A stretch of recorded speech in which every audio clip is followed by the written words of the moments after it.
Starting with the coronation of Charles I, there was an apparent power struggle between the new monarch and Parliament.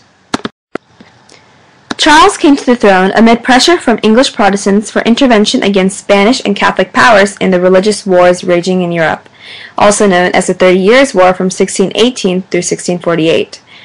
Hence, even before coming into power, the country was already increasingly unstable.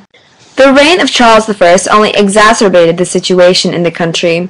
Among other unpopular decisions, Charles allowed England's foreign policy to be directed by the notorious Duke of Buckingham, who launched a series of disastrous military expenditures against Spain and France with the aim of indirectly assisting Palatinate.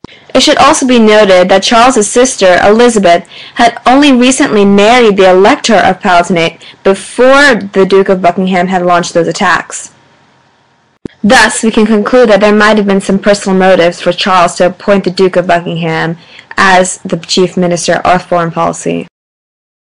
Charles dissolved his first two parliaments when they attempted to impeach Buckingham, but he was forced to call a third because he needed funds to pursue his warlike policy. If we can learn one thing from British history, it's that we don't ever dissolve Parliament. As Charles began to exercise more and more power, he ushered the rise of two distinct groups, the Roundheads and the Cavaliers. The Cavaliers were royalists, those who supported the king, whereas the Roundheads were parliamentarians, those who thought the king was exercising too much power and thus supported the parliament. Among other differences, the Cavaliers had a lot of expensive clothing and cared a lot about what they looked like while they fought, whereas the Roundheads cared a lot more about fighting and winning. Because of their determination, the Roundheads ultimately emerged victorious.